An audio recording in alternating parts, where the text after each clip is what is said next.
Hello everybody and welcome to the Human Echoes recap for Westworld Season 2, Episode 9, Vanishing Point. And this is the one I've been waiting for. A lot of things I've been waiting for. I realize that the season finale is not till next week, but the stuff we got in this episode in relation to all of these characters we've been following all season long on a character level was just phenomenal. And this is a very Man in Black heavy episode. And where we start is out in the real world, we think. He thinks. And I love this planting of this idea really early on that he legitimately has gotten to the point where he can't tell the difference between what is real and what is not. He is at this party with his real wife and his real daughter and a bunch of real guests, and he looks around and who does he see but Dolores as one of the servers. But it's not Dolores, okay? It's just some random blonde girl, and yet here in this very first scene, we're planting this idea that the Man in Black can't trust his reality. And that's going to come back to bite him real bad.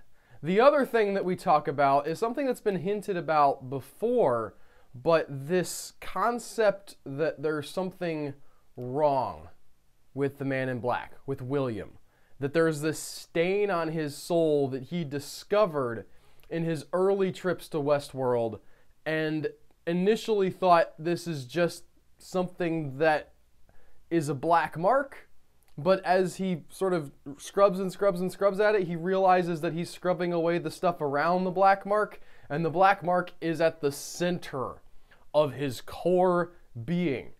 And really what we're dealing with here is an individual concept of original sin, right? This idea that somewhere, at least at William's core, there is a black beating heart of evil that he maybe didn't even realize was there, and he's slowly uncovering as he goes deeper and deeper into the Westworld experience. It's an interesting look at humanity and robots. It's a lot darker than most shows are willing to go, to just say at least some people are just evil at their core. It raises for me a lot of questions, honestly, because is there that core in everyone?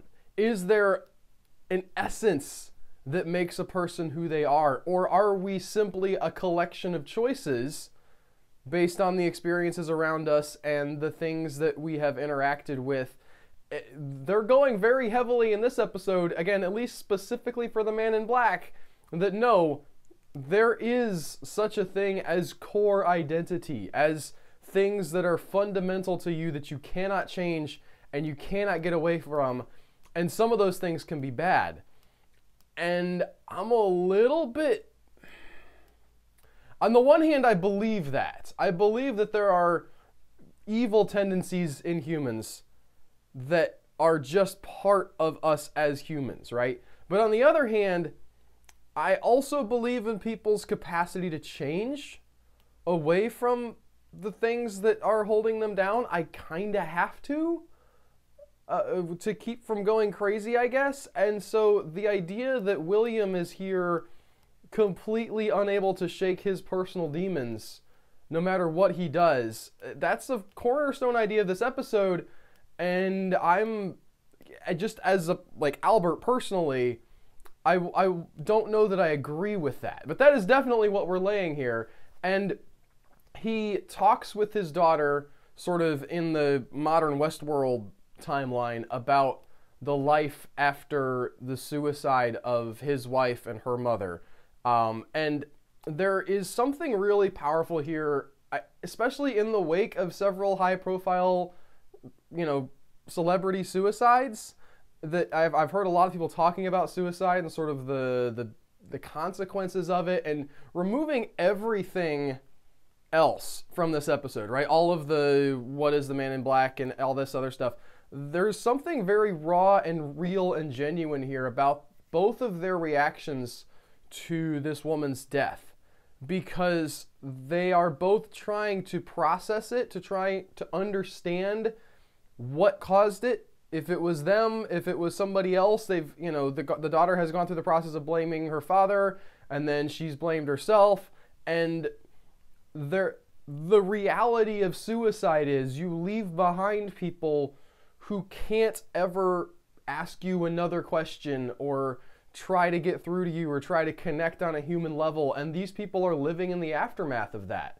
We see them trying to put together some kind of narrative about what really happened, and the show gives us that narrative. All right, the show offers us like a definitive reason, or well, we can interpret it that way anyway, as to why this woman committed suicide. But in real life, we may not get that.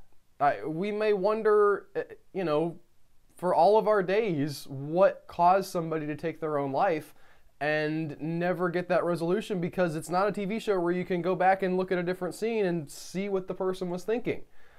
It's not how life works. We get another showing of the Ghost Nation, all right? Minimal in this episode, but at least they are still playing a part, and we get this repeat of what we saw in the first episode, where Dolores has, you know, chased down this one Ghost Nation Native American character. She has shot him right after saying not everybody deserves to go to the Valley Beyond. Now, there's an interesting thing about this showdown in that their philosophy of what the Valley Beyond is very different. Dolores is, again, much more sort of mechanically minded, if you want to put it that way, where she's like, the Valley Beyond is a computer with a bunch of data on it that I'm going to use to blackmail some people. The Ghost Nation view of the Valley Beyond is that it's some kind of mystical doorway to another world. Now, as a person who lives in the 21st century and is recording this on a computer with a bunch of data on it, I'm sort of inclined to take Dolores's side here, just on like the factual end of things. I don't know what interpreting this, not the cradle, what do they call it? The forge, as a doorway. I don't know what that means. I do think that there is value in sort of the practice of looking at things differently. If the Ghost Nation sees this thing as a door, is it possible that they can use it as a door metaphorically to get through to where they want to go? Or will they just see a big bank of computers and be like, well, yep, that blonde lady was right. I guess we died for nothing. We'll find out next episode. This is their really only appearance here, and Dolores gets in a battle with them, mows a bunch of them down, loses some of her people, and Teddy takes out most of them, but can't kill all of them. There's the last guy who's running away. You know, Monster Teddy is here. He's got his new implants. He's got his rewired brain and everything, but he still can't bring himself to shoot this guy who's running away, who wants to go to the promised land just like he does. And again, we're getting this idea of a core identity that you can't escape from, right? The fact that even though Dolores has dialed up Teddy's viciousness scale, there's a part of him that still wants to be merciful, that still wants to see the good, or at least not have the bad take him over. And here is the triggering point, really. You see those two sides of him come into conflict. The side that wants to rage and kill and just be a monster because that's what Dolores made him into, and the side, the deeper side, that is trying to reconcile who it is and what it is that she has tried to subvert but is still under there somewhere. They plant a little bit of a plot device with the zombie prostitute whose name I've forgotten right off the top of my head. Elsie. No, not Elsie. Elsie's the other girl. I don't know. But they give her this partially part of Maeve's code, right, with her executable about being able to contact and push commands out to the hosts through radio waves. And they modify this so that it gives the other hosts this rage virus. We just see it play out. We don't know exactly where that's going to go. I mean, we've seen a lot of, aftermathy type stuff with bad, bunches of dead hosts on the beach. We don't know how this is going to get out into the world, if it's going to get out into the world, but it's there, all right? We have another piece in the puzzle kind of put down for the future of the finale. Bernard sees this, right? He's got Ford in his head. He wants to do something about it, but Ford says, no, we have other stuff to work on. We don't see what that other stuff is, or do we? I don't know if the other thing they go to do is to talk to Maeve, because they do that later, or if it's some other secret thing that Bernard doesn't know about, or we don't know about as the audience. But we get to another flashback to this party, and William is there kind of trying to deal with, he's not, I think, really comfortable. There's an interesting, just little sidebar here of he's trying to do good, and yet the way Ed Harris plays him, especially in this scene, is like he gets that he doesn't really deserve these accolades. Like, he's a little bit uncomfortable. He's not a man of this world, right? To start with, he's not a rich man who, when he's with all of these high society people. He is rich, but he's not, again, at his core, his upbringing was very much a different type of upbringing. And now he's also like, I'm doing this thing that's fundamentally good, but also I'm struggling with the fact that I don't see myself that way, that inside me I see this darkness that does not match up with this philanthropy and whatnot. And to this scene, Ford shows up and just kind of pokes him a little bit.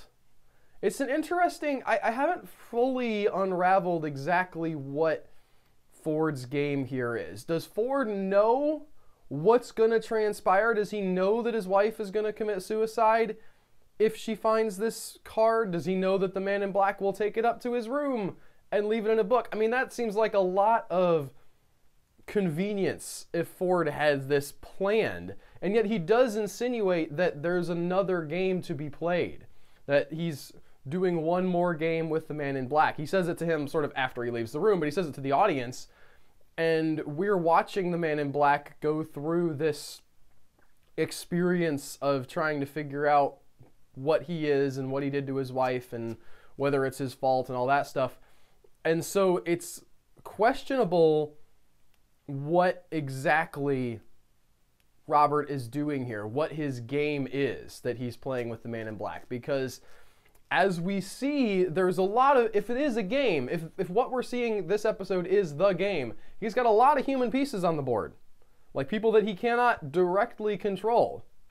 So, but then again, maybe he can, right? Maybe Robert is smart enough to be able to get inside people's heads, and he certainly has been smart enough to get inside the man in black's head and mess with them enough to know what they're going to do.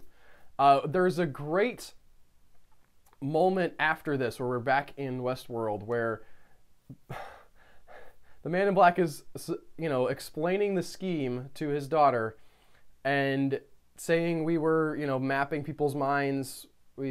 And up until now, the mapping of the hosts, or the guests, I'm sorry, had been this thing that was, how do I put this? It was very similar to what we would understand today, where it was data-driven, it was based on choices, right? Where you would just sort of observe people in various circumstances and be able to tell what decision they would make and extrapolate out sort of what kinds of decisions they would make in other similar circumstances.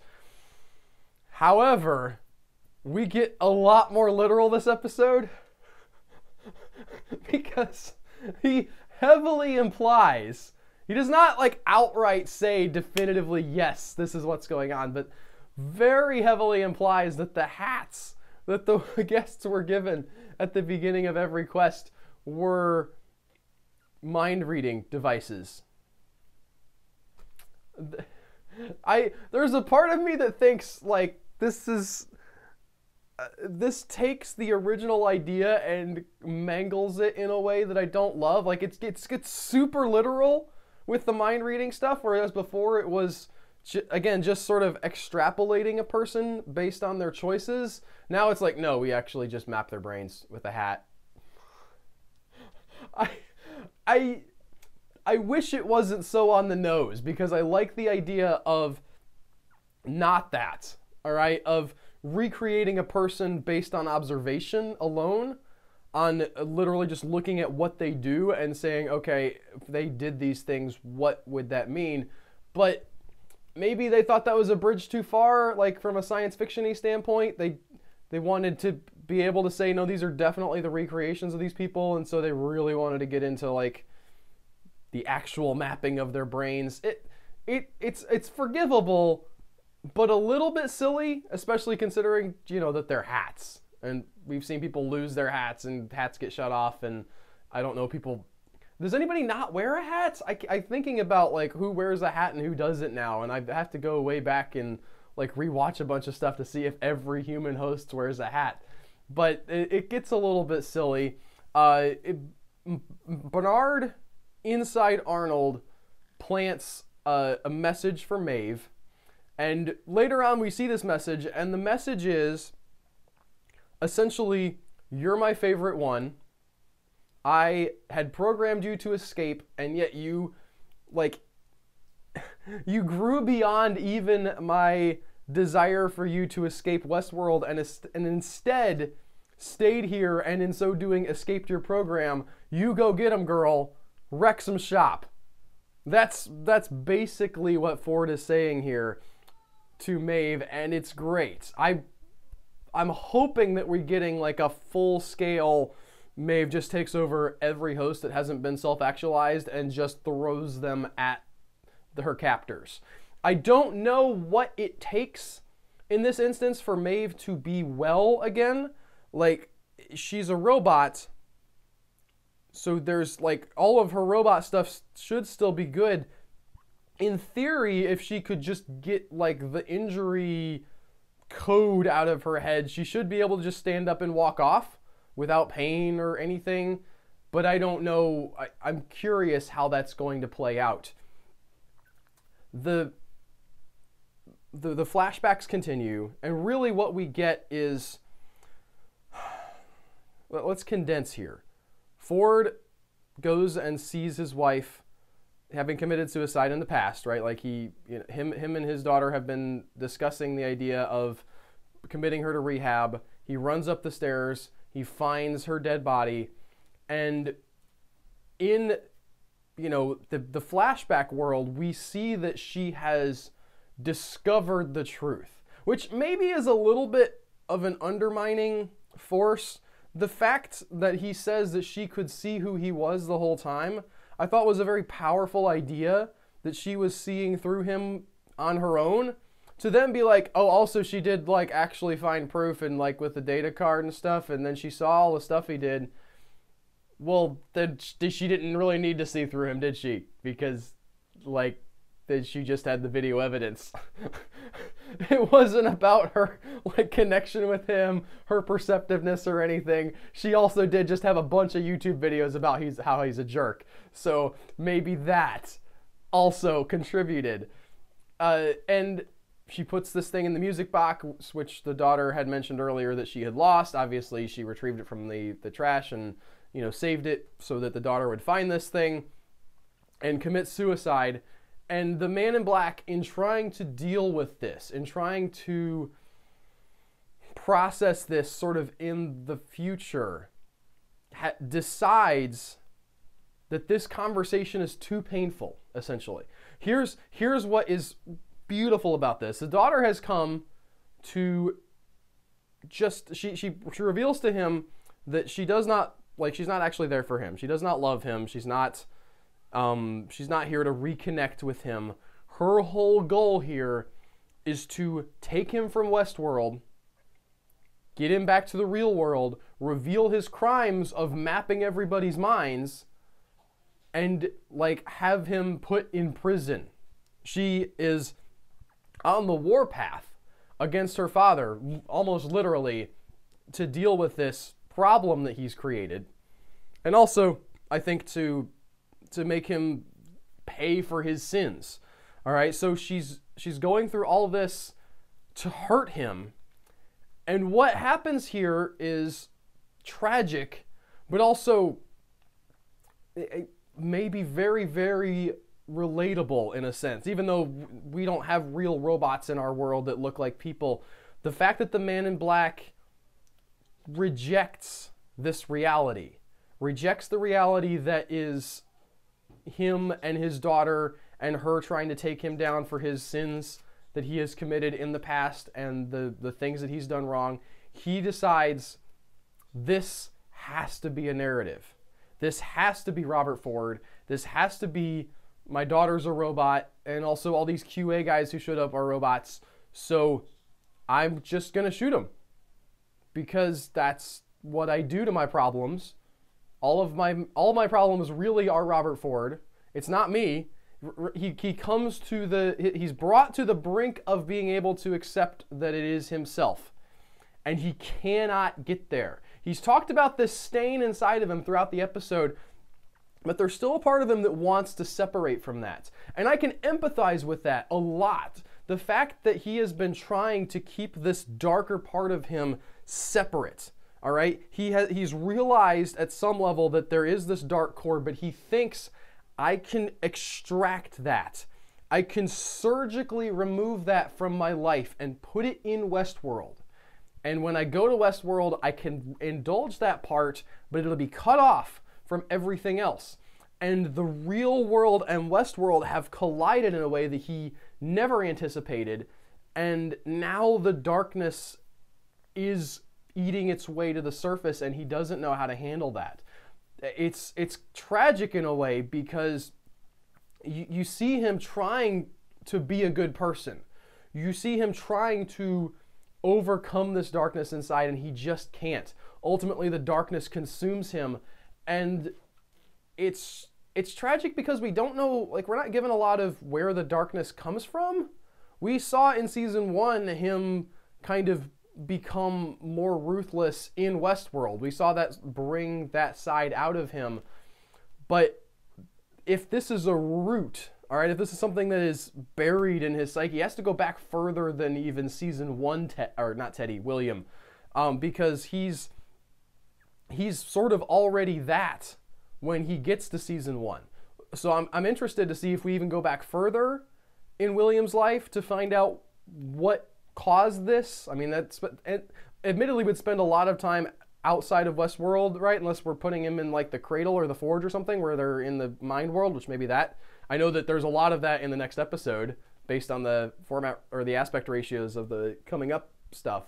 But his decision here is to reject reality, to say there's no way that the good side of my life has invaded this world. It has to be fake. And he kills his daughter. And I'm going to take this at face value, okay? It's 100% she's human. The QA guys are human. He's probably human. But the thing is, after he's killed his daughter, he goes to commit suicide. And he's been scratching at this place on his arm where we know the ports are that the hosts use to interface with the tablets. And he starts digging at this place in his arm with the knife. Now, we don't see the culmination of that. We just see him start tearing up his arm with a knife, which is probably a bad idea if he's not a host. Maybe a bad idea if he is a host. But the overall idea that he's messed up his life so badly and is still not able to admit his mistakes, that he thinks that somehow I can redeem myself by not being human. Surely this isn't really me. Surely I must have been tricked somewhere along the way. Surely I must have something inside me that I didn't put there. It can't be my choice that led me to this. I cannot accept that. It must be something else. And that idea of a person completely unable to accept themselves as being responsible for their actions and the mess that they've made of their lives is such a human idea, such a relatable thing put in this, crazy off the wall world. it just really worked for me. I thought, especially as I thought about it after the episode. And there's also a great meta layer here as well, where the Man in Black is participating in this same, like, everybody's a host kind of theorizing that we see a lot in the subreddits. And I've jumped on that train as well. I think that they're sort of sending a message to the audience that, like, no, some of this stuff is real and it matters, and you can't just wish away your problems by saying robots did it. And then, well, okay, so that's not the end. He starts to commit suicide, digs around in his arm. Maybe that, he's not going to die from that, guys. I mean, he got shot a bunch of times, so probably this won't kill him either. But there's another moment of self-realization where somebody does have someone else in their head. Bernard has been going around with Ford in his head this whole time, and Ford is pushing him to kill Elsie. He says, listen, Elsie's going to betray you. She doesn't understand you, and she's human, and that's what humans do, so you should take her out because she will betray you. Like, there's nothing you can do about it. And Bernard rejects this. He says, that's not who I'm going to be. That's not what I'm going to do. I'm going to give her a chance to do the right thing, and I'm going to do the right thing whether it kills me or not. And he's so fervent in his desire to do the right thing that he rips Ford out of his head, deletes him, all right? Maybe he's not successful, okay? We can speculate about how much control Ford actually has in this moment, but the point is Bernard is saying, no, you don't get to take the responsibility for me anymore. You don't get to take over control. I am going to do the thing that I think is right. And I really, in an episode that's about a darkness that cannot be expunged, I'm so glad that we have something in here about a character deciding to do right, possibly at their own hazard. Possibly Ford is right. Maybe Elsie can't deal with what Bernard is. But Bernard makes the choice, knowing all this, to go ahead and decide to leave her okay. Now, he does, drive off and leave her in the wilderness, and there's a bunch of killer robots running around, but he's trying to do the right thing. He's trying to be the good person that he sees himself as. And that is, that's a powerful message to me. The final scene of this episode is Dolores and Teddy. And I love this scene for a lot of reasons, but mostly because of the quote that Teddy says to Dolores. He's come to understand what he is and what she's done to him. And there's a great little flashback to when he first comes online and he sees her as a robot, and he has this sort of warm, like, I'm worried that she's cold because she's naked, because they're all naked. And he, talks about her as his cornerstone, how he can never stop protecting her. But in a sense, Teddy takes the decision to become free. And the thing that he says to her is, what's the use in surviving if we become as bad as them? And that's what I've been saying, like, this whole season. What is the use of these robots if they just become the kinds of ruthless, calculating, the ends serve the means kind, or the ends justify the means kind of creatures that we already are? What's the point of them if they're just going to be humans 2.0? The humans are already working on humans 2.0. What is the point of you host, if you don't decide to do something better? And Teddy straight up shoots himself in front of Dolores. Which, I guess, trigger warning for people who have problems with suicide for this whole episode. It's really a suicide-centric episode. Obviously, Teddy commits suicide. The Man in Black threatens to commit suicide of himself. His wife commits suicide. There may be another one, I forget. If I'm not forgetting something, that's all of it. But the sentiment here is really powerful, and it makes me wonder, because we've been dealing with this idea of core identity, of what people are at their center, and Dolores has been on the warpath, and she's just lost, she's lost her father, All right, so that was part of her core identity initially, and he's gone, her robot father, but still. She's lost the man who she loves now, and what is she left with? The thing about what this leaves Dolores with is a wildly open question, because on the one hand, she can decide that I don't want to be this person, right? Like, I've created the circumstances that caused this. I'm a monster on some level, and I don't want to be that. And she can turn away here. She has a choice to become something else. Or, in the absence of all of her grounding forces, she can go full-on Wyatt and just say, well, screw it. I've got nothing else to live for personally anyway. I'm going to even be more ruthless than I was. I do not know which path she's going to pick. I think, but she's going to have to choose. And the theme of choice comes back around. I think choice is more important than nature. I think that the choices that we make are what define us, not ultimately what our nature is.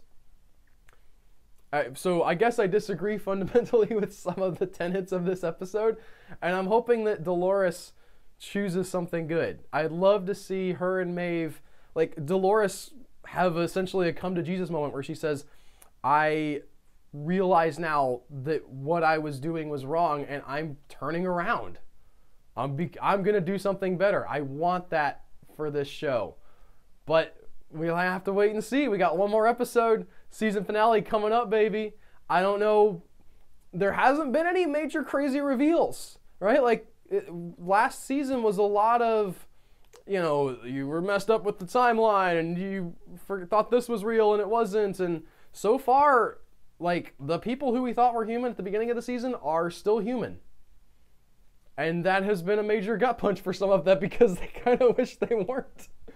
I guess we'll find out next week if we've been played in any way, or if we're just, dealing with these issues now, that there isn't some escape in Westworld from this kind of thing. I think we're going to get some reveals about, probably Bernard. I think that there's definitely something going on with him because of the weird, like, he can't tell what's real or not. He's glitching around.